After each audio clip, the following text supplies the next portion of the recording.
अ, पंचायती राज व्यवस्था, यही ना बेटा पढ़ना हम लोगों को। तो अब मुझे निर्देशित किया गया है कि सैटरडे को मैं थोड़ा सा ब्रीफ करूंगा, तो मैं कोशिश करूंगा आज और कल में अच्छा बुरा जो भी होगा इसको समाहित करने की कोशिश करूंगा। और शनिवार को देखते हैं, मौका मिल जाता है तो कुछ सचिवालय का एक ब्रीफ आपको बता देते हैं कि क्या क्या है। क्वेश्चन आ रहे हैं बेटा। और पंचायती राज व्यवस्था में मुझे नहीं लगता तथ्यात्मक चीजें ही ज्यादा हैं, फैक्चुअल चीजें ज्यादा हैं, तो उस पर हम बात कर लेंगे और थोड़ा आप भी सपोर्ट करिएगा। उसके पहले हम कुछ चीजों पे बात करना चाहते हैं। स्वर्णिम चतुर्भुज का नाम सुना होगा? स्वर्णिम चतुर्भुज क्या है बेटा ये? हाँ, चार बड़े जो महानगर हैं, दिल्ली, मुंबई, हाँ चेन्नई, कोलकाता, ठीक है जैसे बोलो। तो इनको जोड़ने के लिए अटल बिहारी वाजपेयी की एक महत्वाकांक्षी योजना थी जिसपे काम हो रहा है, लगभग कंप्लीट है। स्वर्णिम त्रिभुज क्या है? एक्चुअली मुझे पूछना त्रिभुज ही था। नहीं तो यही सब गड़बड़ है ना बेटा, जैसे आपने जब पढ़ा तो इसको डिटेल में जानना चाहिए था। अब जो सूचना आप दे रहे हो ये तो सामान्य व्यक्ति देता है, जैसे कहीं सुन लिया तो वो सूचना देगा। हम लोग विद्यार्थी हैं ना बेटा, तो हम लोगों की जो सूचना होनी चाहिए वो थोड़ा परिष्कृत होनी चाहिए, थोड़ा स्पेसिफाइड होना चाहिए। अखबार सामान्य व्यक्ति भी पढ़ता है, अखबार हम भी पढ़ते हैं। सामान्य व्यक्ति के पढ़ने का जो तरीका है और हम लोगों के पढ़ने का जो तरीका है उसमें अंतर होना चाहिए। सामान्य व्यक्ति मनोरंजन के लिए पढ़ता है, हम लोग अखबार अपनी जिंदगी बनाने के लिए पढ़ते हैं। तो किसी चीज को हम जब पढ़ेंगे एक विद्यार्थी के रूप में, तो हमारा नजरिया बिल्कुल, इलाका तो सही पकड़ा है, लेकिन इसको जरा समझिए, खाली म्यांमार नहीं है बेटा। एक्चुअली वहां तीन देशों की सीमाएं लगती हैं, म्यांमार, लाओस और वियतनाम। म्यांमार, लाओस और वियतनाम, तो एक तरह का इस तरह का कॉन्फ़िगरेशन हो सकता है, कुछ ऐसा। तो म्यांमार हो गया, वियतनाम नीचे है, बोले, और लाओस। तो इनका जो सीमावर्ती क्षेत्र है वो एक रेगुलर फॉर्मेट में है, और कहा जाता है कि पूरी दुनिया में ड्रग का, नशीले पदार्थों का ये हब बना हुआ है, एक केंद्र बना हुआ है, और बहुत ज्यादा बेटा पूरी दुनिया में लोग कोहराम मचाए हुए हैं। और बीच में आपने देखा था कि जो हमारा बॉलीवुड है उसमें बहुत ढेर सारे लोग कनेक्शन में पाए जा रहे थे, तो वो अच्छा महंगी होती है ड्रग, इस तरह की ड्रग बहुत कॉस्टली होती है, आम आदमी के बस का नहीं होता। जो सेलिब्रिटी है, बहुत पैसे वैसे वाले हैं, ये अपनी आर्टी पार्टी में इस तरह की ड्रग की डिमांड करते हैं। तो इसमें एक बड़ी महत्वपूर्ण ड्रग है एम्फेटामाइन। क्या नाम है बेटा? एम्फेटामाइन। और एक है मेथेम्फेटामाइन। ये दो ड्रग का कारोबार इतना है कि पाकिस्तान की 3-3 गुना जीडीपी के बराबर होगा, जितना वो कारोबार करते हैं साल भर, और पूरी दुनिया में बेचते हैं। और जाहिर सी बात है कि विकसित देश ज्यादा तबाह है। भाई सीधी सी बात है कि ये सब ड्रग ऐसे है कि जिनके पास पैसा होगा वही यूज करेंगे। भाई रिक्शे वाला तो नहीं खरीदेगा ना एम्फेटामाइन। तो जाहिर सी बात है ये यूरोपीय देशों को बहुत परेशान करते हैं, और अभी भारत में भी इसका पेनिट्रेशन हो गया। तो 2 लाइन लिख लो बेटा, काम आ जाएगा। लिखें।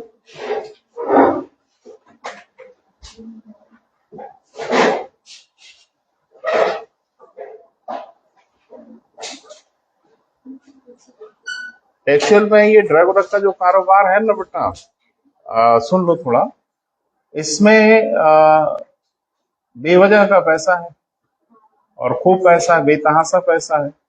इसको रोक पाना सरकारों के बस का होता नहीं, क्योंकि पूरी की पूरी इनकी मिलिशिया होती है।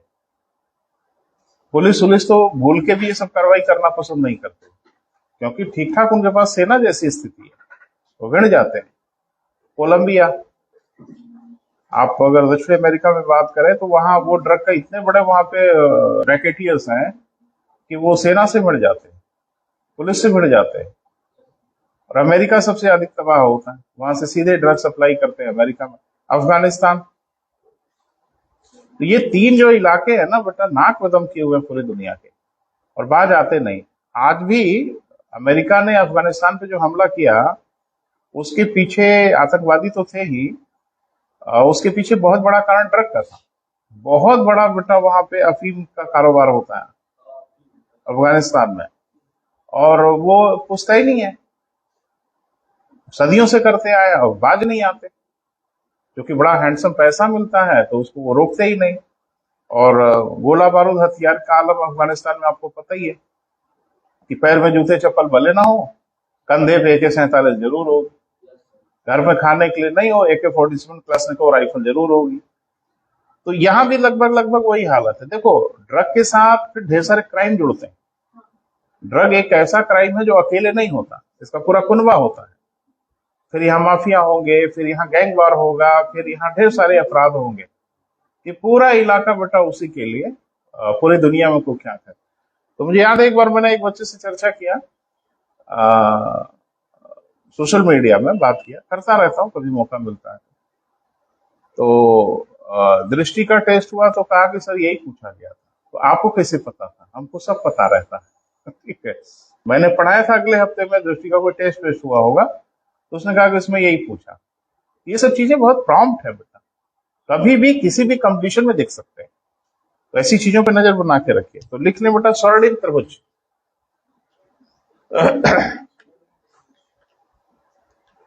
स्वर्णिम त्रिभुज, गोल्डन ट्राइंगल।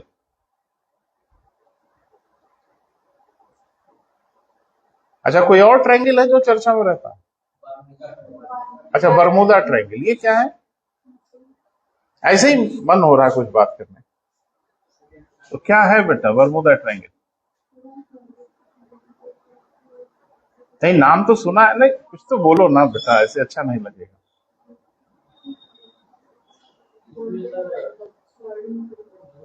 अभी स्वर्णिम त्रिभुज तो हम लिखा रहे हैं, अब बरमूदा ट्रायंगल पीसेस में भी पूछा गया था, मैंने पीसेस की परीक्षा में पूछा गया था। तो क्या मैंने कुछ आइडिया है बरमूदा ट्रायंगल? अच्छा, कहाँ है ये?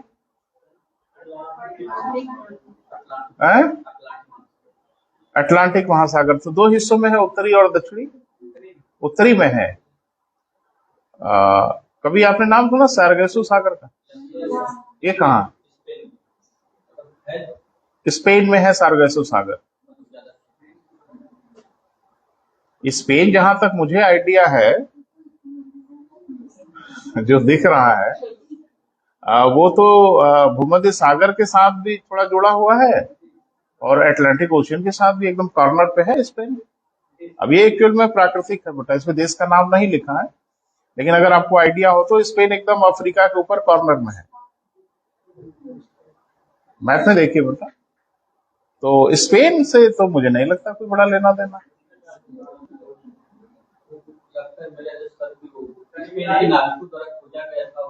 नहीं, कोई खोज वोज वाला मामला ही नहीं एक्चुअल में। हाँ हाँ, सुन रहे। हाँ, क्यूबा के ऊपर है, उत्तर की ओर है। बरमूदा एक द्वीप है, बरमूदा एक द्वीप का नाम है। तो बरमूदा से लेके इधर उत्तरी अमेरिका का, USA का एक पेनिनसुला है ना, जिसको फ्लोरिडा कहते हैं, उसी के बीच में एक ट्रायंगल बनता है, तो उसको हम लोग कहते हैं बरमूदा ट्रायंगल। अब चूंकि वो कोई बड़ा वैज्ञानिक तथ्य नहीं है उसके पीछे, किदवंतियां और कहावतें ही हैं ज्यादा। जहाज गायब हो जाती है और धमाका गायब हो जाता, होती है, वो प्रचलन में हो गया। जी बेटा, प्रूफ मिला नहीं था लगातार। अरे 1-2 जहाज गायब हुई हैं, सैकड़ों की संख्या में गायब होगी, और जहाज ही नहीं गायब हुई है, पानी की जहाजें भी गायब हुई हैं, हवाई जहाज भी गायब हुई हैं, पानी की जहाजें गायब हुई हैं, और तेल के बहुत बड़े टैंकर गायब हुए। जो क्रूड ऑयल है ना बेटा, वो हवाई जहाज से नहीं जाता, वो पानी के जहाजों से जाता। बड़े बड़े टैंकर होते हैं, इसमें लाखों बैरल तेल होता है, वो लेके जाते हैं। तो टैंकर भी गायब हुए। और सबसे बड़ी अफसोस की बात यह है कि ठीक है, डूब गए, बात समझ में आती है, लेकिन तेल पानी के नीचे कभी नहीं रहता। तो वहां एक बूंद कभी तेल भी नजर नहीं है आज तक। भाई ठीक, जहाज डूब गया, सड़गल गया होगा तो कम से कम लीकेज होके तेल ऊपर तो आ ही जाना चाहिए। और एक टैंकर में जब रिसाव होता है ना, तो पर्यावरण में पूरा कोहराम मच जाता है, पूरे सागर के तल पे तेल ही तेल फैल जाता है, बड़ा पैसा खर्च करना पड़ता है साफ सफाई करने, वहां एक बहुत तेल नजर नहीं आती। तो क्या है मामला वहां? कुछ भूत प्रेत टाइप की चीज? नहीं। देखो, जहां रहस्य है, जहां ज्ञानता है, वहां कल्पना है ना। तो चूंकि रहस्य है तो अब कल्पनाएं हैं, तो कोई कहता है एलियन आते हैं, कोई कहता है फलाना है, कोई कहता है धमाका है, बट प्रूवन अभी तक कुछ भी नहीं है बरमुदा ट्रायंगल पे। लेकिन एक रहस्यमय इलाका वह जरूर है। क्लियर है बेटा? उसी के पास है सारगैसो सागर। तो सारगैसो सागर क्या है कि कभी टीचर ने आपको समुद्री धारा वारा पढ़ाया है भूगोल में? अच्छा, नहीं पढ़ाया है, कोई बात नहीं। तो जो समुद्र में धाराएं चलती है ना बेटा, वो किनारे की ओर ज्यादा रहती है, जिनको हम लोग ज्योग्राफी में गायर कहते हैं। और उसमें भी आपने अगर कभी खुद से पढ़ा हो तो आपने पढ़ा होगा कोरियोलिस बल के कारण पवन व समुद्री धाराएं उत्तरी गोलार्ध में अपने मार्ग से दाहिनी ओर और दक्षिणी गोलार्ध में अपने मार्ग से बाईं ओर घूमती। उत्तरी गोलार्ध में कोई समुद्री धारा आप देखोगे वो हमेशा अपने दाहिनी ओर मुड़ेगी, और दक्षिणी गोलार्ध में कोई समुद्री धारा आप देखोगे वो अपने मार्ग में बाईं ओर मुड़ेगी। तो अगर आप देखें, उत्तरी गोलार्ध में समुद्री धाराएं क्लॉकवाइज डायरेक्शन में सर्किल बनाती है। घड़ी की सुई देखो, तो जिधर से घड़ी की सुई घूम रही है, समुद्री धाराएं क्लॉकवाइज डायरेक्शन में एक सर्किल बनाती है। नहीं समझ पा रहे हो? जैसे मान लो, चलो अभी इस पे बात कर लेते हैं, पहले थोड़ा सा चर्चा कर लें। जैसे ये विषुवत रेखा है,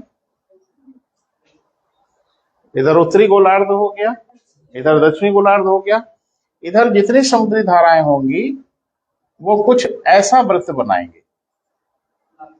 क्लियर आपको नहीं दिखेगा, लेकिन अगर ध्यान से देखें तो उनके घूमने का क्रम यही होगा जो मैंने दिखाया है। तो ये कौन सा दिशा है? देखो, क्लॉकवाइज। और दक्षिणी गोलार्ध में ये एंटी क्लॉकवाइज घूमती है। क्लियर है? और ये अपने से नहीं घूमती, उसमें कोरियोलिस बल है, फरेल का नियम है, ये सबका पालन होता है। सो ऐसा होता है। ये सब नाम लग रहा है, सुना नहीं है बेटा? नहीं, आप तो सब सुने रहते हैं, अच्छी बात है। बहुत ढेर सारे मित्रों के चेहरे पे 12 बज रहे हैं। ये सब क्या बवाल है? कोरियोलिस बल पूछा गया आपकी परीक्षा में, कोरियोलिस बल क्या होता है? कोशिश करें भाई। नहीं, आप प्रयास करो बेटा। नहीं, हाँ,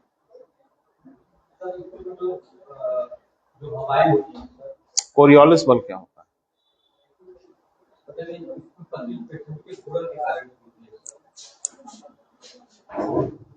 कोरियोलिस बल पृथ्वी के घूमने के कारण होता है। कहीं कम, कहीं ज्यादा लगता है कि एक बराबर लगता है? हाँ, चलो ठीक है। अब तो खेल बिगड़ी गया है, तो उसमें अब हम तो, जब देखो, हमारा पढ़ाने का अपना तरीका है। हम बीच में कूद के 3-5 तो कर नहीं पाएंगे, हम तो सीढ़ी जैसा चढ़ते हैं, क्योंकि हमारा हर लेक्चर पिछले लेक्चर से कनेक्टेड होगा। तो हम आपको सब कुछ समझा लेंगे, ऐसे बीच में अचानक तो बड़ा मुश्किल हो जाएगा मेरे लिए।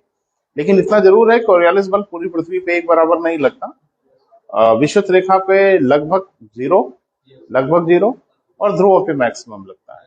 और ये बिल्कुल पृथ्वी की दैनिक गति के कारण ही होता है। तो कोरियोलिस ने तो ये बता दिया कि पृथ्वी की दैनिक गति के कारण पवन व समुद्री धाराएं अपने मूल मार्ग पर नहीं चल पाती, वरन मूल मार्ग से विक्षेपित हो जाती। लेकिन वो ये नहीं बता पाए किधर विक्षेपित होती। ये तो बताया कि जो रास्ता है उसपे वो चल नहीं पाती, ये इधर उधर भटक जाती है। लेकिन इस पे ज्यादा क्लियर ओपिनियन दिया फेरल ने। तो फेरल ने कहा कि कोरियोलिस बल के कारण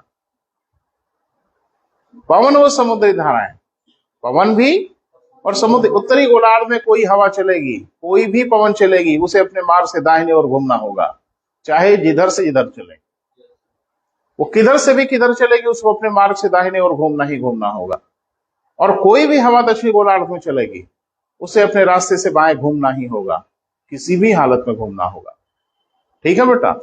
तो चूंकि अभी समुद्र की बात हो रही थी तो घूमते, तो होता यह है कि इनके बीच का जो पानी होता है ना बेटा, वो स्थिर होता है, माने बहुत गतिशील नहीं होता। समुद्री धाराएं किनारे किनारे को ज्यादा मूवमेंट दिखाती। जो गहन सागर है, बीच का जो सागर है, वहां समुद्री धाराएं लगभग स्थिर होती है। और आपने नहीं, समुद्र है तो पानी एकदम स्थिर सवाल ही नहीं है, लेकिन अपेक्षाकृत उनकी तुलना में वहां पर जल स्थिर होता है। क्लियर है। एक चीज कि आपने देखा होगा कि जलकुंभी देखा, अरे नदी वदी में जलकुंभी कभी नदी में नहीं होती है ना। हाँ, कुछ लोग कह रहे थे हाँ हाँ नदी में देखा। तो नदी में क्यों नहीं होती? क्योंकि उसके लिए स्थिर जल की आवश्यकता होती है, पानी रुका हुआ होना चाहिए, है ना बेटा। बहता हुआ जल होगा तो वहां वो टिकेगी नहीं, है ना। तालाब में आप देखते हो, कुछ तालाब में तो समझ में नहीं आता कि तालाब है कि क्या है, एकदम 1 इंच जगह नहीं छोड़ते। तो एक अच्छा, इससे आपको जल की गहराई का अंदाजा नहीं लगेगा। अगर किसी तालाब में जलकुंभी ने अपना प्रभाव बना लिया तो आपको ये कभी नहीं पता चल पाएगा कि वहां पानी की गहराई कितनी है। कई लोग इसमें डूब उब जाते हैं, कह रहे तो सब घास वास जमी है तो गए तो पता चले ही गए।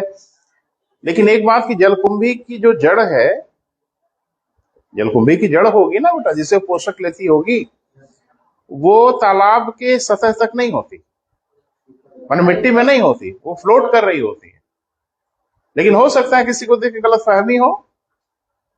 ऐसे ही जहां जल स्थिर होगा वहां सीवीड पैदा हो जाते हैं समुद्रों में, जिसको कहते हैं समुद्री घास, इंग्लिश में उसको कहते हैं सीवीड। तो चूंकि उत्तरी गोलार्ध में एक बड़ी विचित्र स्थिति बन जाती है, यहाँ जल लगभग स्थिर हो जाता है, यहाँ एक विशेष प्रकार की समुद्री घास खूब उत्पन्न हो जाती है। उस घास का नाम है सारगैसम, उसी घास का नाम है सारगैसम। क्योंकि लाखों वर्ग किलोमीटर पे ये फैली हुई है बीच में, क्योंकि जल लगभग स्थिर है। तो ये कुछ अलग से सागर वागर नहीं है, ये उत्तरी अटलांटिक के मध्य का भाग है, जहां पे सारगैसम प्रजाति की घास की अधिकता देखी जाती है। तो एरियल व्यू देखोगे ना तो लगेगा कि बीच में ये क्या है, कुछ अलग प्रकार का, नाम दे दिया सारगैसम सागर। तो कोई सागर वागर थोड़ा ही है, वो तो उत्तरी अटलांटिक महासागर है। उस सारगैसम प्रजाति की घास के कारण उसको सारगैसम सागर कह देते। तो वहां भी नाविक जाने से बहुत घबराते हैं। अच्छा, कहावतें ये थी कि सारगैसम घास की लंबाई बहुत अधिक होती है, तो लोगों के दिमाग में ये गलत फहमी थी कि इसकी जड़ सागर के तल तक होती है, और ऐसा होता नहीं। अरे सागर की गहराई ठीक ठाक होती है भाई, 6 किलोमीटर तो औसत गहराई है, 6,000 मीटर। तो जाहिर सी बात है 6 किलोमीटर लंबी थोड़ा ही हो सकती है, लेकिन हाँ थोड़ी सी लंबी जरूर होती है। तो जब पानी की जहाजें जाती हैं उस इलाके से, अब नहीं जाती, लेकिन अगर पानी की जहाज, अच्छा एक बात कि दुनिया का सबसे व्यस्तम समुद्री मार्ग यही है, उत्तरी अटलांटिक, और उसी उत्तरी अटलांटिक में बवाल है सारगैसम सागर का। और गलती से कोई पानी की जहाज अगर उस इलाके में चली गई तो फिर वो निकलेगी नहीं, ये तय जानो। कारण ये है, पॉपुलर से पंखे से चलती हैं जहाजें, और ये जाके उसी में लिपटती हैं। और आप गोताखोर भेज के साफ कराओगे, यही करोगे, फिर चलाओ इंजन। तो मैंने समझ लो कि वो इलाका ऐसे ही तो पूरा वो कहावत है ना, करेला नीम पे चढ़ा। एक तो बरमूदा ट्रायंगल, वहीं बगल में सारगैसो सागर, तो पूरा इलाका कोहराम तो है ही है बेटा, है ना। चलिए कभी मौका मिलेगा तो बात करेंगे, शुरुआत करें। हाँ लिखें, साउथ ईस्ट एशिया, दक्षिण पूर्व एशिया के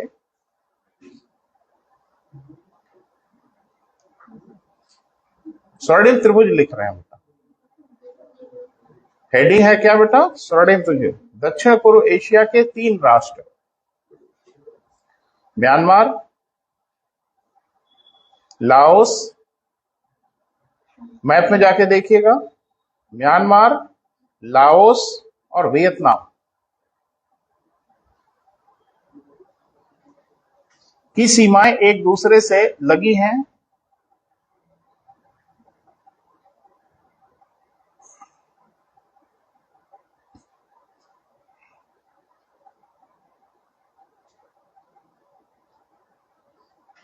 यह संपूर्ण क्षेत्र, यह संपूर्ण क्षेत्र मादक पदार्थ के उत्पादन, मादक पदार्थ माने नशीले पदार्थ के उत्पादन एवं तस्करी के लिए पूरे विश्व में कुख्यात है। विख्यात मत लिख लीजिएगा।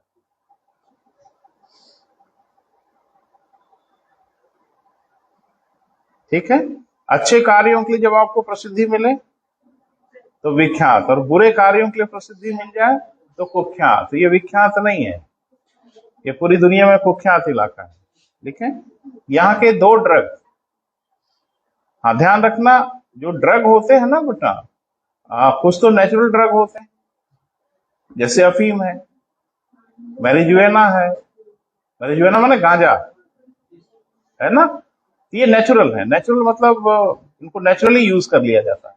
लेकिन कुछ सिंथेटिक ड्रग होते हैं। सिंथेटिक मतलब इनको, जैसे हेरोइन है, स्मैक है, तो ये सब क्या है बेटा, सिंथेटिक ड्रग है। इसको नेचुरल नहीं, इसको प्रोसेस करके बनाया जाता है। ऐसे इस इलाके में दो ड्रग पूरी दुनिया में विख्यात है, जिनको हम लोग कहते हैं सिंथेटिक ड्रग। इनको प्रयोग कर लेने से आदमी राजा महाराजा हो जाता है।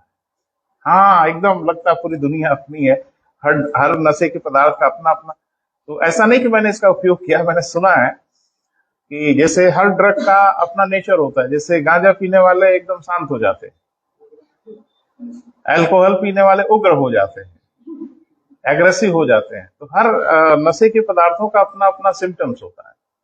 तो जैसे इन ड्रग के बारे में कहा जाता है, मैंने सुना है कि इनको यूज करने से बड़ी अजीब सी बढ़िया सी अनुभूति होने लगती है, फीलिंग होने लगती है, बहुत अच्छा। यूज करते हैं पार्टी वार्टी में, थोड़ी उत्तेजना, थोड़ा आप कह सकते हैं कि आदमी का मूड उठ पड़ा हल्का फुल्का, और कूद फांद करना, ये सब करने का मूड होने लगता है, तो यूज करते हैं। हाई प्रोफाइल पार्टी में सब धड़ल्ले से यूज होती है। देखो लाइव में सब भूलना नहीं चाहिए। चलो लिख लो। हाँ लिखे, यहाँ के दो ड्रग, नाम याद रखना किसी हालत में, इसीलिए हम इसको बता रहे हैं। यहाँ के दो ड्रग, एम्फेटामाइन, एम्फेटामाइन तथा मेनेंथेटामाइन, एम्फेटामाइन, मेनेंथेटामाइन।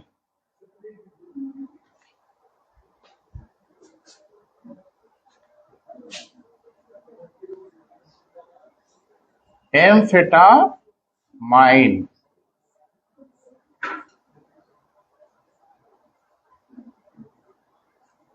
थेटामाइन, बड़ा टेढ़ा बड़ा नाम है बेटा। एम्फेटामाइन, मेनेंथेटामाइन, ये दो ड्रग है बेटा, और एक ही प्रोडक्ट से दोनों बनाए जाते हैं। वही हेरोइन, ये अफीम वगैरह, ये सब दुनिया भर की चीजों से, लेकिन लैब में बनाते हैं। और पूरी दुनिया में इसकी इतनी डिमांड है कि पूछो मत। मैंने कहीं पढ़ा कि पिछले वर्ष इन लोगों ने कारोबार किया था 60,000 करोड़ डॉलर का, वो पूरा इलाका। और जब इतना इतना पैसा मिलने लगेगा भैया, तो फिर हम आगे क्या पूछना है ना। चलिए हम लोग अपने विषय पे लौटते हैं। भारतीय राज व्यवस्था पे कुछ एक आध दो लाइन हम लोगों ने शायद शुरुआत कर लिया था। बोले बेटा, मुझे क्या लिखा था जरा बोल दो। एक आदमी स्पष्टता से बोलो, कहाँ रुके थे, लास्ट लाइन बोलो, बस मैं समझ लूंगा। अच्छा, यानी चोलों के शासन पे बात हमने किया था। पैरा चेंज करिए। आधुनिक समय में पंचायती राज व्यवस्था का प्रारंभ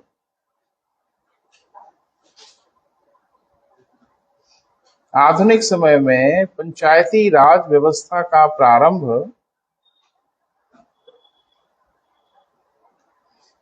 अंग्रेजों के शासनकाल में हुआ।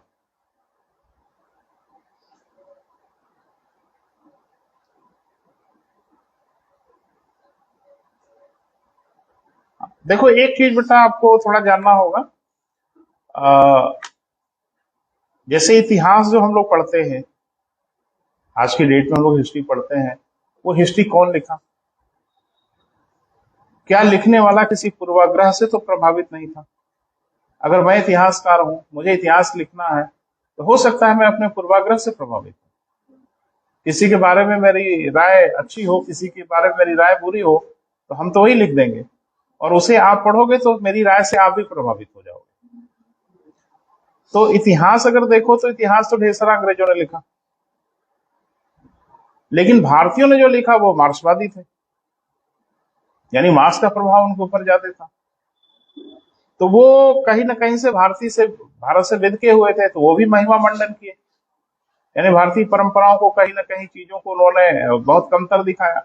इतना बुरा भारत नहीं था बेटा। सोने की चिड़िया हम थे, हमारी विरासत, हमारी परंपराएं बहुत मजबूत थी, हमारा मेडिकल साइंस बहुत स्मार्ट था, सब कुछ बहुत अच्छा था, लेकिन इतिहासकारों ने सब मिट्टी में मिला दिया और ये सिद्ध कर ही दिया कि हम एकदम जंगली टाइप के लोग थे। और अंग्रेज जो आए यही सबसे सभ्य थे, और इन्हीं लोगों ने हमको सभ्य बनाया, नहीं तो हम तो जंगली थे। महिलाओं को जला देते थे, ये कर देते थे, वो कर देते थे, यही सब था। मैंने दिखाने की कोशिश हुई, वही सती प्रथा, और क्या। मैं एक उदाहरण आपको बताता हूँ। मैसूर का जब युद्ध हो रहा था, इतिहास में नहीं है बेटा, ये रिकॉर्ड में है, रिकॉर्ड में है, मैंने कहानी नहीं है। मैसूर के युद्ध में एक अंग्रेज अधिकारी का हाथ कट गया। नाम मुझे नहीं याद था, मैं भूल रहा हूं। तो डिटैच हो गया, कट के अलग हो गया। और जब उसका हाथ कट के अलग हो गया तो जाहिर सी बात है, त्रादसी है, हैंडीकेप हो जाना, तो वो बड़ा परेशान था कि मेरा हाथ किसी तरह से सर्जरी से या किसी तरह से जुड़ सकता है। जैसे आपने भी देखा था कोविड में, पंजाब में एक निहंग ने एक एसआई का हाथ काट दिया। अरे बड़ी चर्चा में था भाई। पंजाब में देखा ना कि एक वो सब गाड़ी से जा रहे थे, पुलिस वालों ने रोका, अब वो तलवार लेके उतरा और एक दरोगा का हाथ ही काट दिया, कलाई ही कट गई उसकी, अलग हो गई। खैर आधुनिक सर्जरी से वो सब जोड़ दिया गया, तो आजकल तो चलो ये सब संभव है। मैसूर के युद्ध के समय अंग्रेज का हाथ कट के अलग हो गया, तो उसको किसी ने सलाह दिया कि फलाने गांव में चले जाइए, एक वैद्य जी है, और उसने उनका हाथ जोड़ दिया बिना किसी शल्य क्रिया के।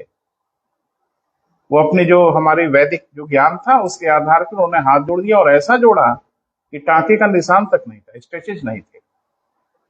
वो जब इंग्लैंड लौटा तो उसने किताब लिखा, वो अंग्रेज अधिकारी, जिसमें इस घटना का उल्लेख किया। ब्रिटेन से ढेर सारे अंग्रेजों की टीम डॉक्टरों की आई उससे मिलने के लिए, कि भाई वो तरीका तो भी दुनिया को नहीं पता है कि ऐसी कौन सी शल्य क्रिया है कि जो पूरा डिटैच हाथ को जोड़ दिया जाए। और उस जमाने में तो हमारी विरासत इतनी कमजोर नहीं थी बेटा, लेकिन मिट्टी में मिल गई सब कुछ, क्योंकि बुखार माने पैरासीटामोल, है ना। अरे हमारे यहाँ भी बहुत कुछ इलाज है। किसी गांव के आदमी से जाके पूछो ना, वो गन्ने के खेत से कोई खरपतवार उखाड़ेंगे और 2 दिन उबाल के पी लो, धरती का कोई बुखार हो भाग खड़ा होगा, लेकिन वो काहे करेंगे, वो पैरासीटामोल आपको चाहिए। तो अपनी विरासत को तो मिट्टी में मिला दिया हम लोगों ने, क्योंकि हमको भरोसा ही नहीं अपनी चीजों पर। यही सब है। बहरहाल, तो पंचायती राज व्यवस्था ऐसा थोड़ी था कि हमारे यहाँ नहीं थी। पंचायती राज व्यवस्था हमारे यहाँ बहुत मजबूत थी, लेकिन इतिहासकारों ने श्रेय दे दिया अंग्रेजों को कि पंचायती राज व्यवस्था को शुरुआत कर दिया इन्होंने, और किया भाई। लेकिन अंग्रेजों ने ग्राम पंचायतों की शुरुआत नहीं की, उन्होंने नगर पंचायतों की शुरुआत की। जो कुछ उनका फोकस था वो सिर्फ नगर पंचायतों पे था, क्योंकि नगरीय इलाकों से उनका लेना देना था, ग्रामीण क्षेत्रों से उनका बहुत लेना देना था नहीं, इसलिए उन्होंने नगरीय क्षेत्रों में कोशिश तो किया। ग्रामीण क्षेत्रों में पंचायती राज व्यवस्था के लिए बड़ी सिफारिशें आई, बड़े रिकमेंडेशन आए, लेकिन अंग्रेजों ने अपने रहते रहते तो नहीं ही किया, क्योंकि उनको लगता था इससे हमें क्या हासिल होने वाला। तो जहां उनको हासिल होना था वहां उन्होंने प्रशासन के लिए, व्यवस्था के लिए सिस्टम बनाने की कोशिश किया, लेकिन परंतु अंग्रेजों ने नगर प्रशासन पर ही ध्यान केंद्रित किया। परंतु अंग्रेजों ने नगर प्रशासन पर ही ध्यान केंद्रित किया।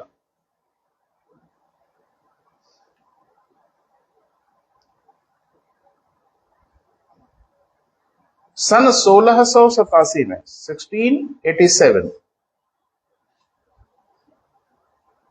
मद्रास में नगरीय निकाय की स्थापना की गई।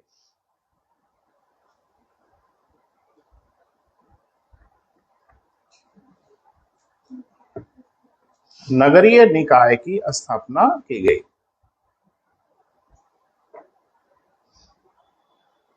तो पहला जो शुरुआत हुआ बेटा वो 1687 में हुआ, और 1687 का मतलब आप समझ रहे हैं कि बहुत जल्दी किया अंग्रेजों ने।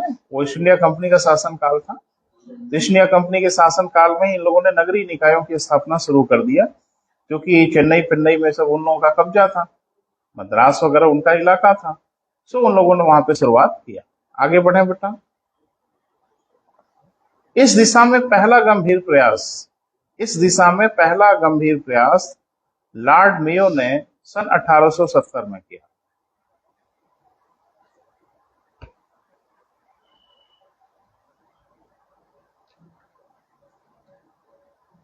लॉर्ड मेयो ने कब बेटा? सन 1870 में किया। ठीक है, तो क्या किया? कुछ किया होगा तभी तो उनको याद करते हैं हम लोग। तो इन्होंने 3 प्रतिवेदन यानी 3 संतुतियां प्रस्तुत की कि हमारा विचार है कि ये किया जाए। जो हुआ नहीं, लेकिन चूंकि इनका रिकमेंडेशन था इसलिए माना जाता है कि पहला जो गंभीर प्रयास किया वो लॉर्ड मेयो ने किया। तो क्या किया बेटा? पॉइंट बना के जरा लिख लो। पहला, ग्राम पंचायतों की स्थापना की सिफारिश की।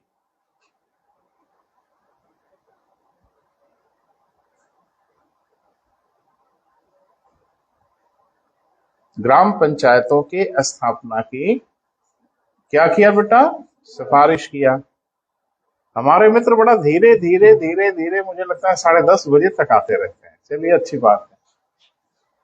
सिफारिश किया। मुझे लगता है कि पढ़ने के पर्पज से ही आ रहे हैं, या कुछ गिफ्ट रूप का निशाना नहीं ना साधे हैं कि भाई चलो वो टैब वैब मिलेगा या स्मार्टफोन। उनमें कहीं सुन रहा था, कोई बोल रहा था भी, है ना? तो ऐसा नहीं है, स्मार्टफोन अपनी क्षमता ऐसी विकसित करो ना बेटा, एप्पल का फोन खरीद लो, और किसी के गिफ्ट से थोड़ी जिंदगी चलने वाली है। तो क्षमता अपनी बनाइए। मुझे लगता है कई लोग टैब वैब वाले ही हैं, उसी के फिराक में जुटे हुए हैं। चलो ठीक है, कुछ प्रलोभन तो होना ही चाहिए। चलो बेटा आगे बढ़े। हाँ, दूसरा, नगर पालिका संस्थाओं को सशक्त किया जाए।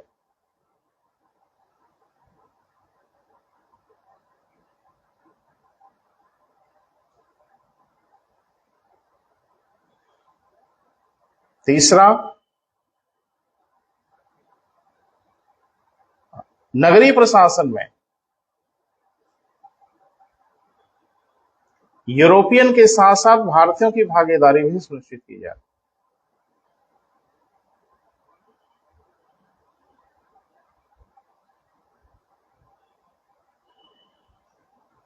यूरोपियन के साथ साथ किसकी बेटा? भारतीयों की भागीदारी सुनिश्चित की जाए। मैंने पहली बार मेयर ने कहा कि भारतीयों को भी उसमें स्पेस दीजिए नगर प्रशासन में, यानी नगरीय निकाय वगैरह बनाइए तो उसमें भारतीयों को भी थोड़ी सी जगह दीजिए, है ना? बहुत चालाक थे बेटा अंग्रेज, और चालाक ना होते बेटा तो मुट्ठी भर अंग्रेज हम ही को पिटवाते। अरे अंग्रेज थोड़ी हम लोगों को पीटे, हम ही से हमें पिटवाते थे। जाहिर सी बात है, जो कभी लाठी चार्ज होता था, गोली चलता था, तो भारतीय ही भारतीयों को मारते थे, अंग्रेज थोड़ी मारते थे। जलियांवाले बाग कांड में गोली अंग्रेज थोड़ी चला रहे थे, ऑर्डर ना अंग्रेज दिए, गोली तो हम भारतीय ही चला रहे थे भारतीयों के ऊपर। ये चालाकी नहीं तो क्या है? हम ही को बंदर बना के और हम ही को नचाते रहे, यही तो उनकी खासियत रही ना बेटा।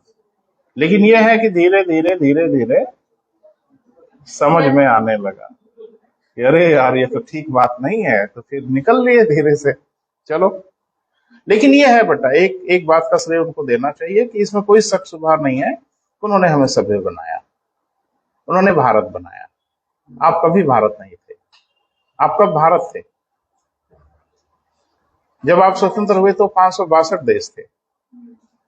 जब आप स्वतंत्र हुए तब 562 रियासतें थी। भारत और पाकिस्तान को छोड़ दो उसके बाद, तो एक देश के रूप में बनाने का काम तो उन्होंने किया जरूर, इसमें कोई शक नहीं, लेकिन कीमत ज्यादा वसूल ली है, बनवाई ज्यादा ले लिया। है ना भाई। चलो चलो आगे बढ़े। अरे वो देश वश बना के वही आपको गिफ्ट देके चलेगा कि चलो ये देश है, अब संभाल लो इसको। हम संभाल लिए, माथापच्ची बहुत नहीं करनी पड़ी, थोड़ी सी देसी रियासतों को मिलाने उलाने के लिए जो माथापच्ची करनी पड़ी बस वही। अदरवाइज बहुत बड़ा इलाका तो उन्होंने गिफ्ट में हमको दे दिया। अपने मेहनत से, अपने परिश्रम से उन लोगों ने सब कब्जा किया था और आपको दे दिया कि चलो चलाओ इसको, झंझट अब कुछ है नहीं, सबको ठीक ठाक कर दिए हैं। देश बन गया। चले बेटा, अगला जो प्रयास था बेटा वो लॉर्ड रिपन का था, है ना। वो बड़ा गंभीर प्रयास था और उसके लिए उनको अप्रिशिएट किया जाता है, लॉर्ड रिपन को। लिखें पैरा चेंज करके। सन 1882 में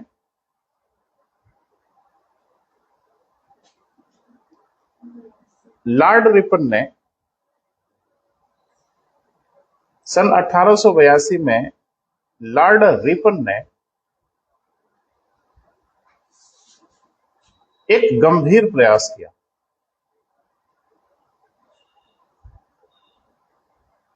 इसीलिए उन्हें भारत में पंचायती राज व्यवस्थाओं का जनक कहा जाता है।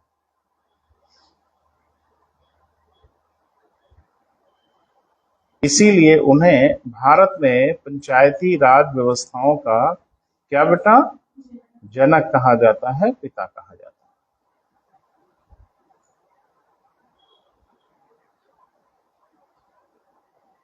क्लियर है?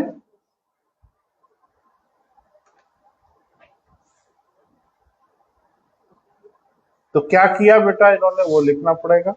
देखिए इन्होंने पूरे भारत को मतलब जो इनका इलाका था, जैसे रियासतों में थोड़े ही, उन्होंने पूरे भारत को 2 वार्डों में विभाजित किया।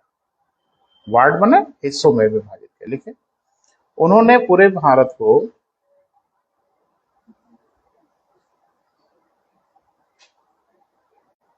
2 वार्डों में विभाजित किया। वार्ड का मतलब समझते हो, जैसे नगरीय निकायों में आप देखते होंगे कि पूरे नगरीय क्षेत्रों को वार्डों में बांट दिया जाता है। हर वार्ड से एक प्रतिनिधि चुना जाता है जिसको हम लोग सभासद कहते हैं, है ना बेटा। तो ये प्रक्रिया उन्होंने सोचा कुछ ऐसा किया जाए ताकि सबका प्रतिनिधित्व हो जाए। लिखें पहला डिस्ट्रिक्ट वार्ड, जिला वार्ड, और दूसरा क्या बेटा, तालुका वार्ड।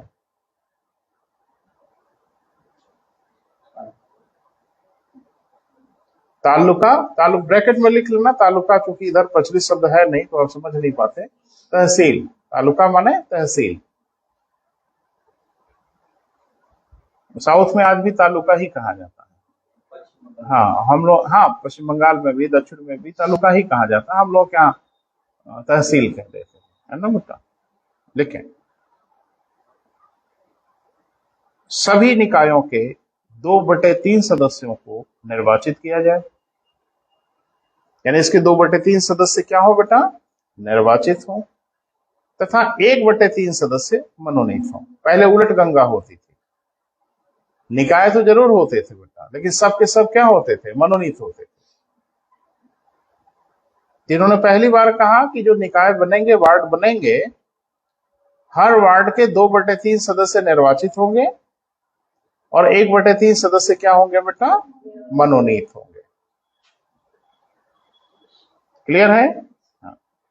लिखें वित्त, पैरा चेंज करके बेटा, वित्तीय रूप से आत्मनिर्भर होने के लिए, वित्तीय रूप से आत्मनिर्भर होने के लिए इन्हें कर लगाने की शक्ति भी देनी चाहिए। वित्तीय रूप से आत्मनिर्भर होने के लिए इन्हें कर लगाने की शक्ति भी देनी चाहिए।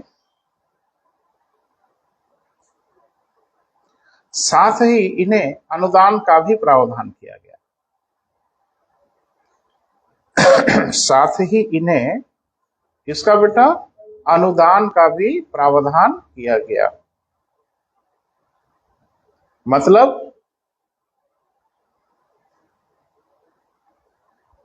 देखो, स्थानीय निकायों को कर लगाने की शक्ति भले दे दो आप, लेकिन उस कर से उनके पास इतना रेवेन्यू नहीं आ पाएगा वो अपना काम कर पाए। तो तो जाहिर सी बात है कि कर लगाने की शक्ति तो दीजिए, कुछ तो जुटाएं अपने पास से, और कमी बेसी जो होगी वो अनुदान से पूरा किया जाएगा। जैसे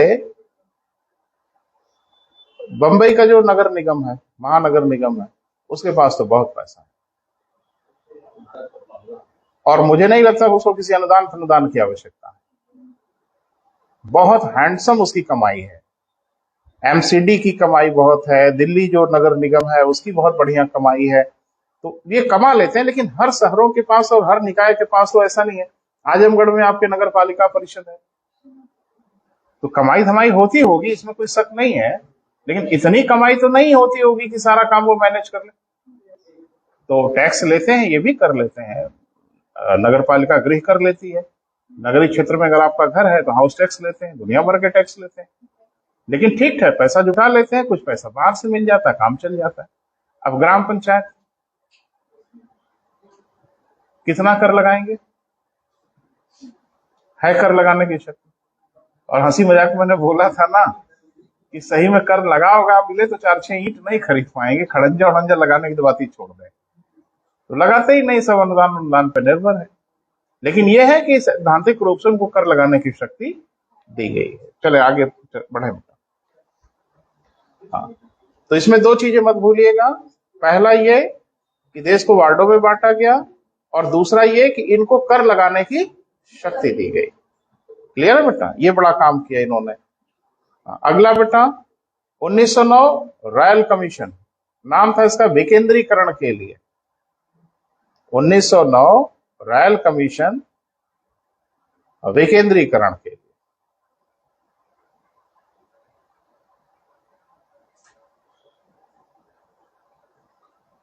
तो प्रवचन इन्होंने भी दिया, प्रवचन ही दिया, प्रवचन यही दिया कि ग्राम पंचायतों की स्थापना करिए, इनको सशक्त करिए, फलाना करिए, ढमाका करिए, ढाक के 3 पात। हुआ कुछ भी नहीं, बस तो डिटेल में जाने की आवश्यकता नहीं है, लिखें। इसके सिफारिशों को प्रभावी नहीं किया गया।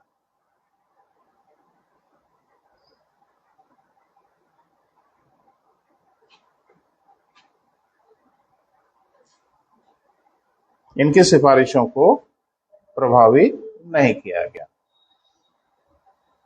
आती रही, सुनते रहे, इस कान से उस कान से निकालते रहे, कौन बवाल मोल ले भाई? उनके लिए कौन सी परेशानी थी?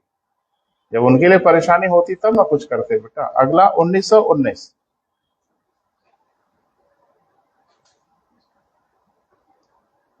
नगरीय प्रशासन को और अधिक शक्तियां प्रदान करने की सिफारिश किया।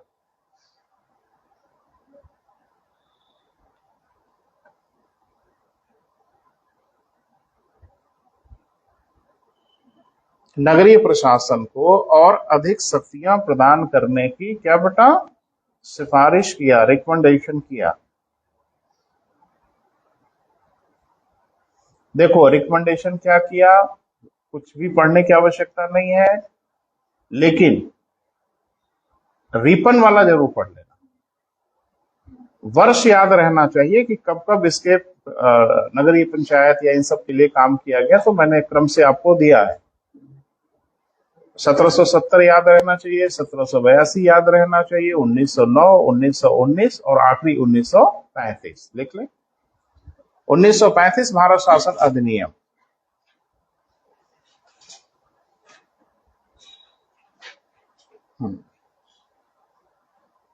लिखें, एक लाइन थोड़ा सा इसकी भूमिका जरूर लिख लो बेटा। इस अधिनियम से भारत को संघात्मक स्वरूप प्रदान करने का प्रयास किया गया। संघात्मक स्वरूप प्रदान करने का क्या किया गया बेटा?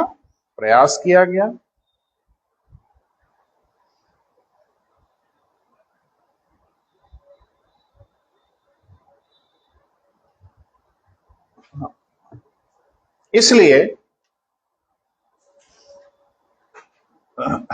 इसलिए या इस कारण 3 सूचियों का निर्माण किया गया। जब आप संघात्मक स्वरूप बनाएंगे तो 3 सूची आपको बनानी ही पड़ेगी। अच्छा, 1919 में भी कोई सूची बनी थी क्या? पढ़ा तो है आपने, है बेटा? जोर से बेटा। दो नहीं, घबराइए नहीं, बोलना सीखिए बेटा, बोलिए। दो सूची बनाई गई थी 1919 में। कौन कौन सी?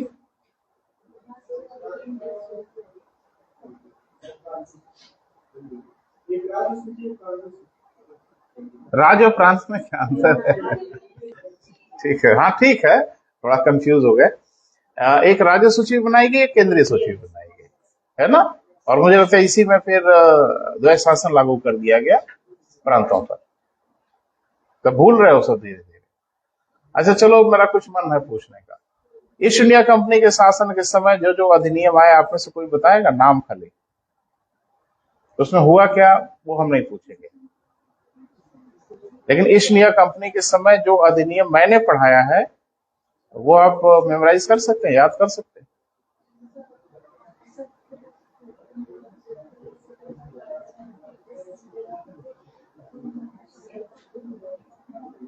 अच्छा, मन में बोल रहे हैं? नहीं, जोर से बोल दीजिए, मन में मत बोलिए। सब बेटा पढ़ लो प्लीज, है ना। उसको पढ़ लीजिए, कोई मतलब नहीं बनेगा, है ना।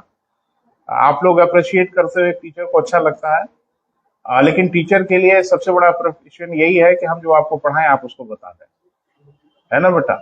आप हमारी तारीफ करें ना करें, लेकिन हमारी सबसे बड़ी तारीफ यही होगी कि जो चीज हम आपको पढ़ाए हैं उसे वक्त पूछने पे आप बता दें, तो हम मान लेंगे कि हमने अच्छा पढ़ाया है। देखो एक बात, एक टीचर के रूप में मेरी एक कुछ मान्यताएं हैं, बाकी टीचरों की क्या है मुझे नहीं पता। मेरी मान्यता यह है कि अगर किसी बच्चे को भूला है तो वो भी मेरी ही जिम्मेदारी है। मैंने कैसे पढ़ाया कि वो भूल गया, तो मुझे ऐसे पढ़ाना है कि वो जिंदगी भर ना भूले।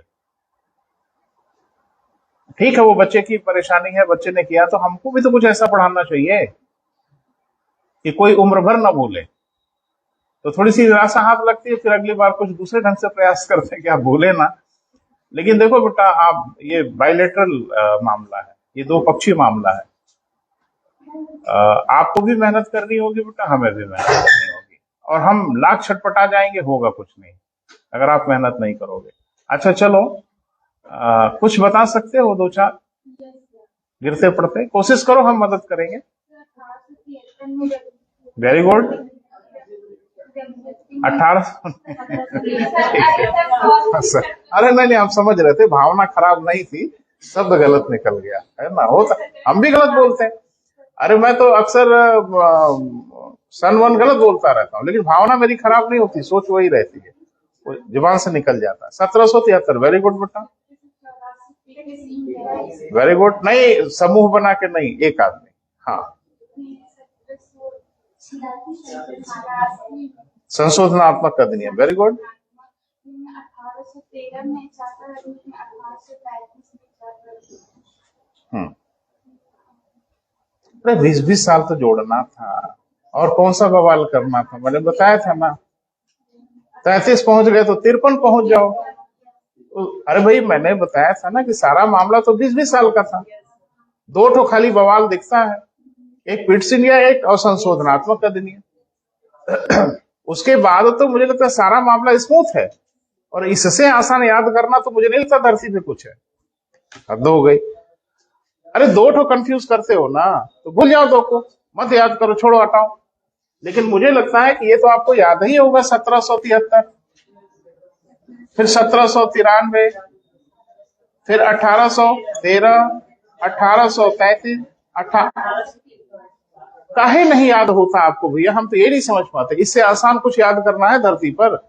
दो ठो दिक्कत है जिसको आपको बस दिमाग में रख लेना है। वो दो दिक्कत यही है बीच में, एक 1784 और एक 1786। ये भी याद करना आसान है, बड़ा सिमेट्रिक है। अच्छा चलो, ये तो टेस्ट हो गया। ठीक है, क्राउन के शासन वाला कोई बताएगा? एक आदमी जिसको थोड़ा लगे कि भरोसा है, हम बोल सकते हैं। बाकी भूलो भालोगे तो हम मदद करेंगे। वो कहां से 35 आ गया जो बवाल हो गया? 35 नहीं आता तो मुझे याद भी नहीं आता। तो अब मैं समझ रहा हूं भैया, ये पढ़ाई टैब वाली है या स्मार्टफोन वाली है ना? कोई बोलो, शुरू करो। उल्टा पुल्टा टेढ़ा मेढ़ा बोलो, हम मदद करेंगे। हाँ तुम बोलोगे बेटा, बोलो। हाँ हाँ हाँ, बोलो बोलो। 1858, इसका कुछ नाम था? 1858 का अधिनियम तो बोल ही देते हैं, लेकिन इसका एक बड़ा सुंदर सा नाम था, the act for better government, अच्छे शासन के लिए अधिनियम। आगे 1861, नाम क्या था? भारत परिषद अधिनियम। पहला भारत परिषद अधिनियम है ये। आपसे यही पूछ लेगा पहला परिषद अधिनियम कौन है, तो आप तो उसके अंदर घुस के पढ़े हो, और मैंने कहा मैक्रो पूछेगा कितने परिषद अधिनियम लाए गए, पहला कौन, अंतिम कौन, दूसरा कौन। मैंने ये सब मैं कह रहा हूं, ये मुझे नहीं कह रहा हूं कि आपको नहीं पता है, लेकिन ये सब पे भी नजर रखो ना बेटा, आप कहीं भी चूकोगे नुकसान आपका होगा। हाँ 1861 बेटा, फिर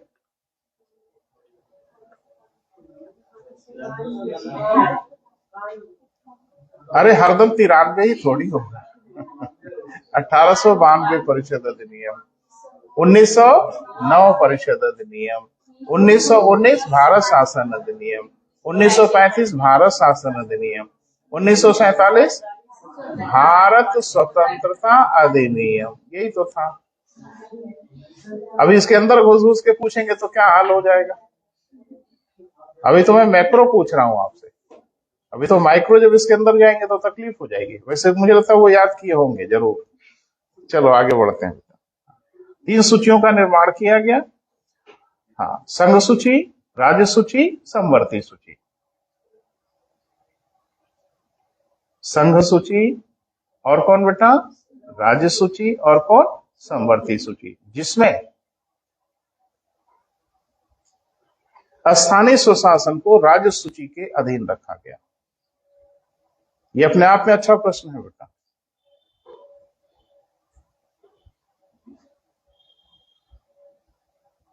यानी पंचायतों को किसके अधीन रख दिया बेटा, राज्य सूची के अधीन रख दिया। उन्होंने कहा कि हमारा झंझट खत्म, अब राज्य बनाना चाहे बनाए, जैसा नहीं लिख पाए बेटा फिर से बोले। आप तो ऐसे बोलो ना, तो तुम्हारे चेहरे पे 12 बज रहा था, मुझे लगा कुछ गड़बड़ हो गया। लिखें, स्थानीय स्वशासन को, यही छूटा है ना कि शुरू से छूट गया? लिखें, स्थानीय स्वशासन को राज्य सूची के अधीन रखा गया, अर्थात इस विषय पर संपूर्ण अधिकार राज्यों को प्रदान कर दिया गया। इस विषय पर संपूर्ण अधिकार किसको बेटा, राज्यों को प्रदान कर दिया गया कि आपकी मर्जी हो तो बनाइए, ना मर्जी हो मत बनाइए। यानी केंद्र ने कहा कि अब हम इस जिम्मेदारी से मुक्त हुए।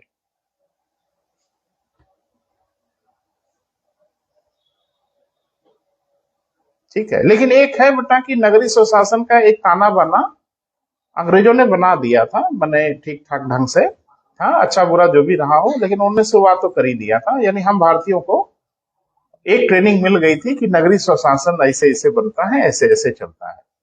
वो सब उन्हीं लोगों ने हमें बताया बेटा, हम क्या जाने।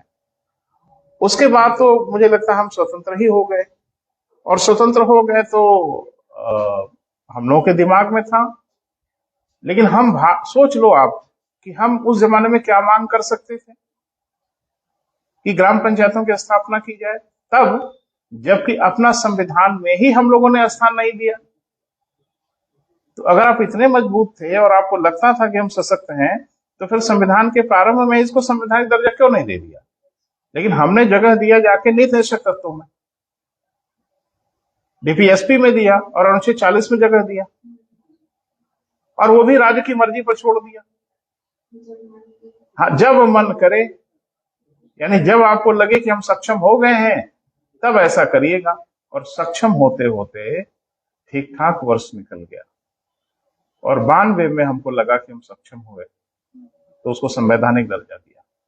नहीं तो उसके पहले हम लोगों ने संवैधानिक दर्जा नहीं दिया था। तो अंग्रेजों से मांगने का कौन सा हक था? अंग्रेजों से किस मुंह से मांगते? जब आप सब कुछ आपके हाथ में हो गया तब तो आप बनाए ही नहीं, तो अंग्रेज क्यों बना दे भाई? इसीलिए अंग्रेजों ने कभी ग्राम पंचायतों की तरफ रुख नहीं किया, वो उधर सोचे ही नहीं। उनको पता था कि ये सब ढाक के 3 पात हो जाएंगे, क्योंकि अभी ये लोग पूरी तरह से सक्षम नहीं है, कट मर जाएंगे आपस में। कटमर तो आज भी रहे, अभी भी इतने प्रबुद्ध नहीं हुए कि हम उसकी भावना को समझें। वो चुनाव हारने का मतलब है ना, इज्जत मिट्टी में मिल गई। यही सब सोच अगर रहेगी तो फिर यही कटने मरने वाला सिस्टम चल रहा है अभी तक। ये एक सिस्टम हम मनुष्यों के लिए बनाया गया कि आपस में मिलजुल के भैया किसी को चुन लीजिए और फिर आपस में मिलजुल के गांव के विकास की योजना बनाइए। भावना ही पता नहीं कहाँ गायब हो गई। अब तो प्रधान को कुछ और दिखता है, गांव का विकास जाए भाड़ में, व्यक्तिगत विकास हुआ कि नहीं हुआ ये देखना है ना। चलिए, हाँ, देखें, स्वतंत्र होने के बाद जब हमने अपना संविधान बनाया तो संविधान पहले ही शुरू कर दिया था। जब हमने अपना संविधान बनाया तो हमने अपने संविधान के भाग 4 में नीति निदेशक तत्वों के अधीन, पूरा नाम लिखिएगा, राज्य के नीति निदेशक तत्व,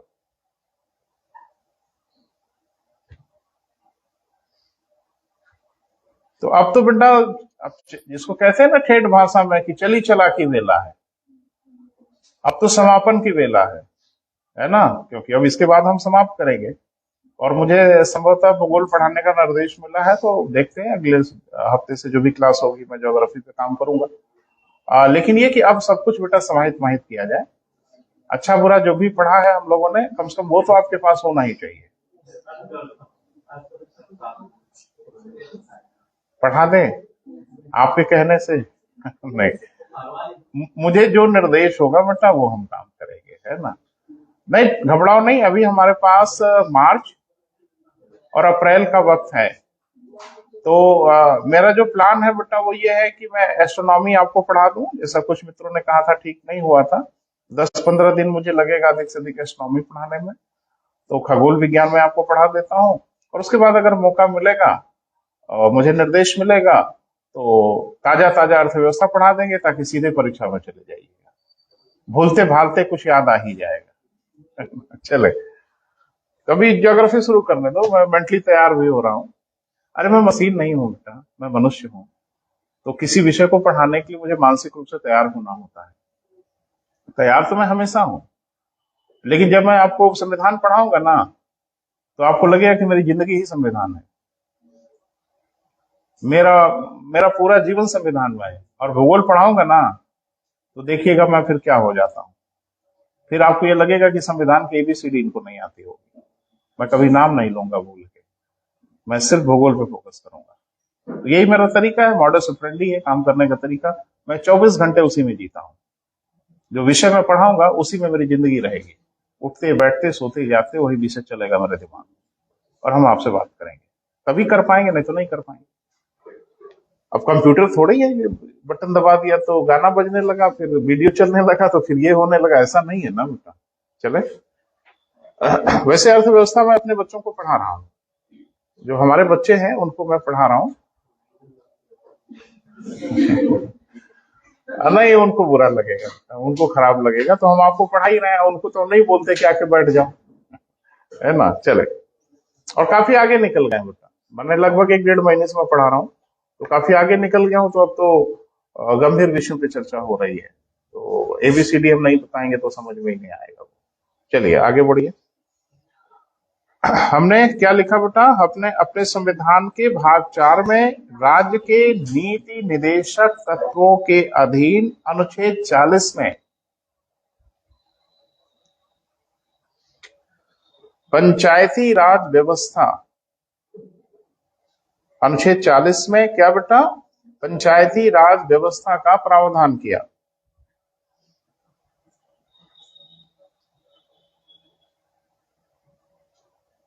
तो अब फिर नीति निदेशक तत्वों में लौट के नहीं जाना है, लेकिन मुझे लगता है आप समझ पा रहे हैं कि नीति निदेशक तत्वों में जो बातें लिखी गई हैं वो बाध्यकारी नहीं होती, और उसके लिए आप न्यायालय में नहीं जा सकते। यानी पूरी तरह से राज्य की मर्जी पर है, राज्य करे तो ठीक, ना करे तो ठीक। यानी न्यायालय से आप जाके बाध्य नहीं करा सकते कि जब इसमें लिखा है तो काहे नहीं लागू कर रहे हैं। जैसे आपने पढ़ा है ना कि अनुच्छेद 44 नीति निदेशक तत्वों का, कॉमन सिविल कोड, सामान्य आचार संहिता लागू हुआ अब तक, और मुझे लगता भी नहीं कि लागू होगा, क्योंकि कुछ राज्य कोशिश तो कर रहे हैं, लेकिन चूंकि ये मामला कुछ धार्मिक मामले भी बीच में अटक रहे हैं और इसमें संवैधानिक बाध्यता भी हो रही है, क्योंकि अनुच्छेद 25 से 28 तक कुछ कहता है, 44 कुछ अलग कहता है। तो मुझे लगता है कि अनुच्छेद 44 और अनुच्छेद 25 आमने सामने खड़े हैं कि तू बड़ा कि मैं बड़ा। हाँ बिल्कुल, गौर से अगर आप देखें तो अनुच्छेद 44 और अनुच्छेद 25 एक दूसरे के धुर विरोधी हैं। 25 ये कहता है किसी व्यक्ति को अपने धर्म को मानने, आचरण करने और प्रचार करने का पूरा अधिकार है, और 44 कहता है सबके लिए सामान्य आचार संहिता लागू होगी। आपको नहीं लगता दोनों एक दूसरे के एकदम आमने सामने हैं? धर्म का मतलब खाली पूजा पाठ थोड़ा ही होता है। धर्म का मतलब होता है धर्म के अनुसार आचरण करेंगे। धर्म एक जीवन पद्धति है, जीवन जीने का ढंग है, ये भी धर्म है। तो धर्म में शादी भी है, विवाह भी है, नातेदारी भी है, परंपराएं भी है, पूजा पाठ की विधि भी है, सब धर्म है। तो धर्म कह रहा है कि 4 विवाह करेंगे, 44 कह रहा है 1 करेंगे, तो 25 चलेगा कि 44 चलेगा? अब समस्या तो हो जाएगी। और 44 के लिए तो न्यायालय में भी नहीं जा सकते, और 25 के लिए तो हनक से जाएंगे, अनुच्छेद 32 से लेख जारी करवा लेंगे, आदेश जारी करवा लेंगे। यही तो पचड़ा फंसा हुआ है ना बेटा, कि 44 अभी तक कोर्ट ने भी 1-2 बार सरकार को निर्देशित किया, जबकि कोर्ट को ये सब नहीं करना चाहिए, न्यायिक सक्रियता का लक्षण दिखता है। कि सुप्रीम कोर्ट ने भी सर्वोच्च न्यायालय से एक बार पूछा कि सामान्य आचार संहिता की दिशा में क्या प्रयास हो रहा है, तो सरकार ने कहा कि बहुत गंभीर प्रयास हो रहा है, हम बड़ा गंभीर प्रयास कर रहे हैं। तो कर ही रहे हैं, अभी तक चल ही रहा है बहरहाल। और जैसे सामान्य आचार संहिता को लागू करने के बारे में कुछ डिबेट शुरू होती है ना, एक वर्ग पुरजोर इसके मुखर खड़ा हो जाता है, इसको लागू करिएगा मत, क्योंकि फिर 25 प्रभावित होने लगेगा। यही सब पचड़ा है। तो इसीलिए संविधान लिखने वालों ने ये लिख दिया, माहौल देखते रहिएगा कि माहौल ठीक हो गया तो लागू कर दीजिएगा, नहीं ठीक होगा तो चलते रहिएगा बहरहाल। तो क्या लिखा बेटा 40 में? पंचायती राज, और ये राज्य की मर्जी पर छोड़ दिया कि जब राज्य को उचित लगे तो पंचायती राज व्यवस्थाओं को संवैधानिक दर्जा दे या ना दे, लेकिन राज्य को पंचायती राज व्यवस्था स्थापित करना चाहिए जब उचित लगे तब। तो उचित तो बहुत पहले लग गया था, 59 में ही लग गया उचित, लेकिन उचित तो लग गया, लेकिन हमने उसको संवैधानिक दर्जा देने में बहुत देर की, क्योंकि हमें डर लग रहा था कि इसको चलने तो दीजिए, लेकिन संवैधानिक शक्ति इसके पीछे अभी नहीं, व्यवहार में चलने दीजिए। तो व्यवहार में चला, बड़े उतार चढ़ाव हम लोगों ने देखा इस बीच में, और फिर मुझे लगता है कि जब लगा देश को कि अब हम सक्षम हो गए हैं, तो हमने उसको संवैधानिक दर्जा दे दिया। अब तो पंचायतों के चुनाव को माई का लाल नहीं रोक सकता, अब तो चुनाव होके रहेंगे। लेट लतीफ हो सकता है, चुनाव तो होगा। पहले क्या होता था जानते हो?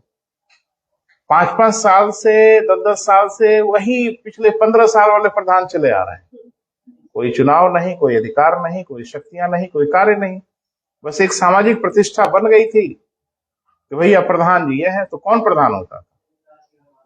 जो थोड़ा प्रतिष्ठित लोग होते थे, समाज के ठीक ठाक लोग होते थे, हाथ उठा दिए, हो गए प्रधान जी।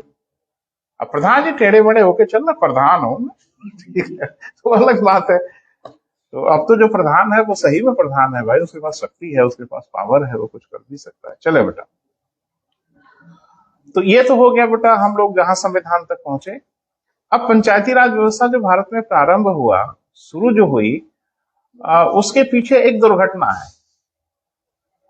मैंने वो शुरू होना कोई वेल प्लान्ड नहीं था, वो तो ना तो भारत में सामुदायिक विकास कार्यक्रम शुरू हुआ होता, न ही बलवंत राय मेहता कमेटी बनी होती, और न पंचायती राज व्यवस्था के बारे में किसी ने रिकमेंड किया होता। ये जो घटना बनी पंचायती राज व्यवस्था की, उसके पीछे की जो नींव है वो तो है सामुदायिक विकास कार्यक्रम। और कल हमने थोड़ा सा बात किया था आपसे, तो फिर वही कहानी रिपीट करने का कोई मतलब नहीं है। तो शुरुआत करिए, पैरा चेंज करिए, शुरू करिए। हाँ, बस 5 मिनट और बेटा, बलवंत राय मेहता तक पहुंच जाए, ठीक है। लिखें, सन 1952 में 1952 में, सन 1952 में भारत में सामुदायिक विकास कार्यक्रम, खूब आराम से नाम लिखिएगा, अंडरलाइन कर लीजिएगा। भारत में सामुदायिक विकास कार्यक्रम, इंग्लिश में भी लिख लो बेटा, कम्युनिटी डेवलपमेंट प्रोग्राम। ये अपने आप में प्रश्न है कि भारत में सामुदायिक विकास कार्यक्रम की शुरुआत कब से हुई, है ना बेटा? तो भारत में सामुदायिक विकास कार्यक्रम की शुरुआत कब से हुई बेटा? 52 से हुई। ठीक है, क्या ये कार्यक्रम अभी भी चल रहा है?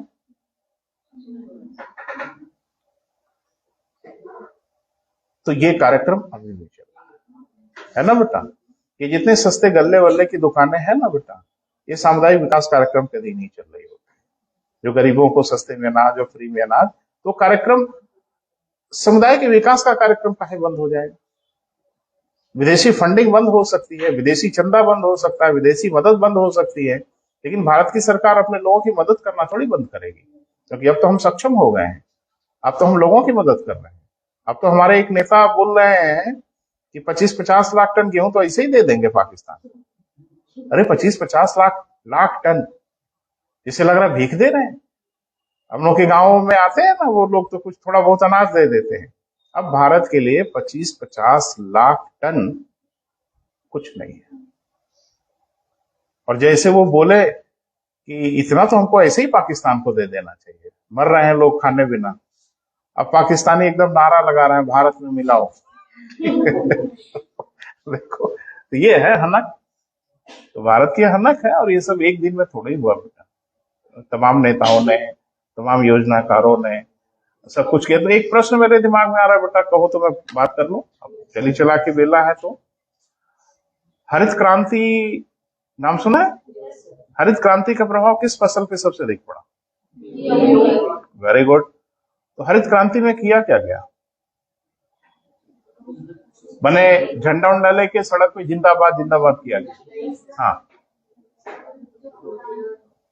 हरित क्रांति में कुछ कदम उठाए गए, परिष्कृत कदम है। पीसेस में पूछा गया हरित क्रांति में क्या क्या कदम उठाए गए, वही याद पड़ गया तो मुझे लगा मैं पूछ ही लूं। हरित क्रांति जो हुई उसमें क्या कदम उठाए गए? कृषि की उत्पादकता को बढ़ाने के लिए कुछ कदम उठाए गए, और उत्पादकता बढ़ी, इसमें कोई शक नहीं है, बहुत बढ़ी। और नहीं बढ़ी होती तो 25-50 लाख टन ऐसे दे देने की बात कर रहे हैं जिसे लग रहा है कुछ है ही नहीं।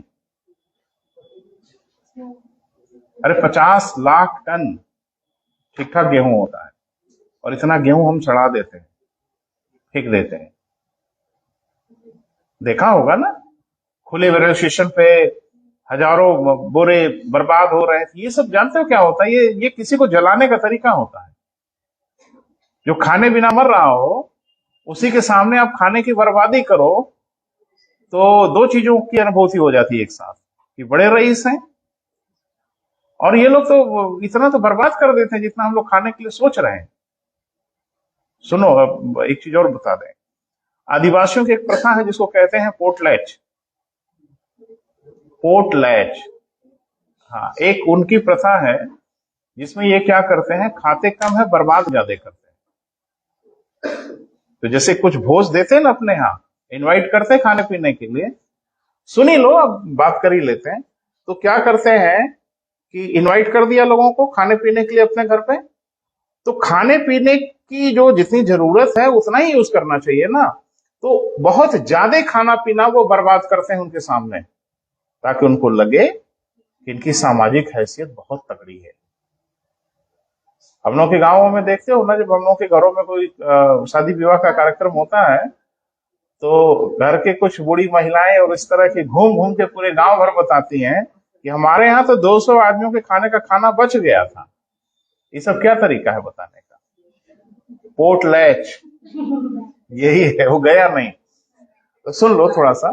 तो वहां क्या करते हैं, अफ्रीका के कल्चर है बेटा, अफ्रीका के आदिवासियों का कल्चर है। तो वो क्या करते हैं कि पोटलैच यानी भोज देते हैं, और जितना खाना खिलाते हैं उससे कई गुना बर्बाद करते हैं, फेंकते हैं। तो जो इनवाइटी आए हुए हैं वो देख के एकदम सरप्राइज हो जाते हैं और फिर उसे अपना मुखिया मान लेते हैं। यही हमारा मुखिया है। और अब अगर किसी को मुखिया बनना है तो मुझे लगता है आप समझ रहे हैं क्या करना है। उन्होंने जितना बर्बाद किया, ठीक है, उससे ज्यादा बर्बाद करके दिखाना होगा, तब आपकी सामाजिक हैसियत होगी। ये सब पोर्टलैच वाली प्रणाली तो आज भी चल रही है ना बेटा। चले, क्या लिखा बेटा? सामुदायिक विकास कार्यक्रम की शुरुआत हुई, हो गई बेटा। हाँ लिखें, इसमें यूएसए का सहयोग था। इसमें सहयोग किसका था बेटा? अमेरिका का सहयोग था। तथा यह अवधारणा भी विशुद्ध रूप से अमेरिकी अवधारणा है। यह अवधारणा भी विशुद्ध रूप से क्या बेटा? अमेरिकी अवधारणा है। सामुदायिक विकास कार्यक्रम उनकी सोच है, हम लोगों की सोच नहीं है। हम लोगों ने इसको लागू जरूर किया, लेकिन ये कॉन्सेप्ट किसका है बेटा? अमेरिका। भूलिएगा मत, ये भी पूछा गया। सब कुछ इंपॉर्टेंट है बेटा, सब कुछ महत्वपूर्ण है। क्लियर है? अच्छा, लिखें 1957 में 57 कै साल हो गए बेटा? 5 साल हो गए। 5 साल हो गए। 52 से शुरू हुआ, 57 यानी 5 साल जब ये बीत गया कार्यक्रम, तो ये चर्चा हुई कि भाई इस कार्यक्रम की सफलता कितनी हुई, लक्ष्य कितना प्राप्त हुआ, क्या इस कार्यक्रम का जो उद्देश्य था वह पूरा हुआ कि नहीं, इसकी समीक्षा तो की ही जानी चाहिए। लेकिन समीक्षा किसकी करनी थी? सामुदायिक विकास कार्यक्रमों की सफलता की समीक्षा करनी थी। ये जो 52 में कार्यक्रम चला, वो कार्यक्रम कहां तक सफल हुआ, उससे क्या हमको मिला, क्या नहीं मिला, अगर इसमें कुछ गलती है, अगर इसमें कोई त्रुटि है, इसको कैसे ठीक किया जाए, इसके लिए आयोग बना था। न कि आयोग पंचायती राज व्यवस्था के लिए बना था। और आपके दिमाग में एकदम घुसा हुआ है कि बलवंत राय मेहता पंचायती राज व्यवस्था के लिए बना। ये अलग बात है कि उन्होंने पंचायती राज व्यवस्था की सिफारिश कर दी, क्योंकि उन्होंने कहा कि सामुदायिक विकास कार्यक्रमों को अगर सफल बनाना है तो पंचायती राज व्यवस्था बनाइए और जनता की प्रत्यक्ष भागीदारी लीजिए और उनके माध्यम से सामुदायिक विकास कार्यक्रमों को चलाइए, यह सफल होगा। आज भी जो कार्यक्रम है, सस्ते गल्ले की दुकानों पर प्रधान का नियंत्रण है।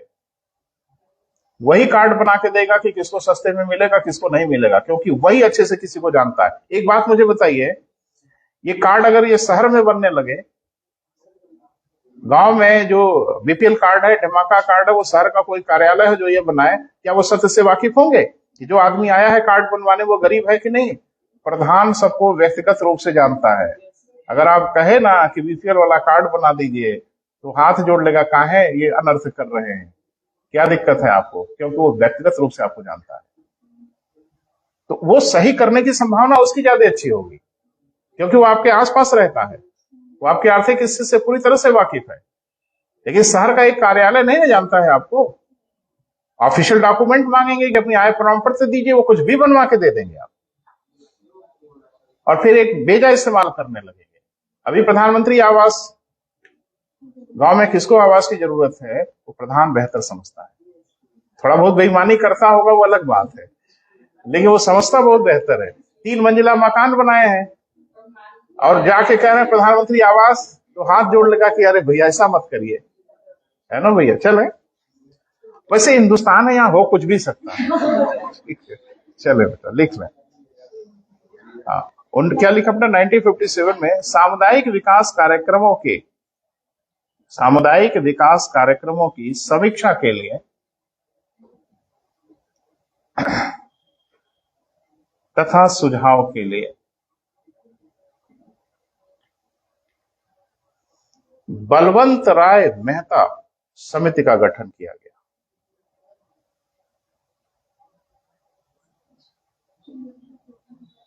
बलवंत राय मेहता समिति का गठन किया गया।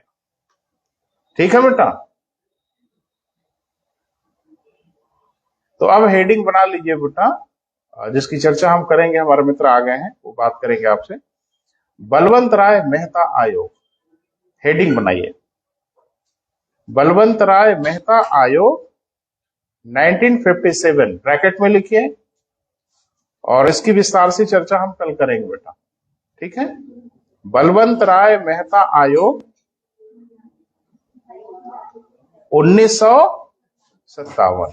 देखो याद, मुझे लगता है आप खुद ही स्मार्ट हैं, आपको सब कुछ याद होगा, लेकिन एक तरीका जो मेरे दिमाग में था वो मैं शेयर कर दूं। बलवंत राय मेहता त्रिस्तरीय सिफारिश किया, अशोक मेहता 2 स्तरीय से, और नाम ही इनकी कहानी कह रहा है। हाँ, इसमें 3 शब्द हैं, उसमें 2 शब्द हैं, तो जैसे भूलने भालने का झंझट ना रहे कभी। अक्सर बच्चे इसमें कंफ्यूज कर जाते हैं, कौन 3 वाला कहा, कौन 2 वाला कहा, है ना बेटा, याद रखिएगा। कल हम डिटेल में लिखवाते हैं बेटा बलवंत राय मेहता को, ठीक है बेटा।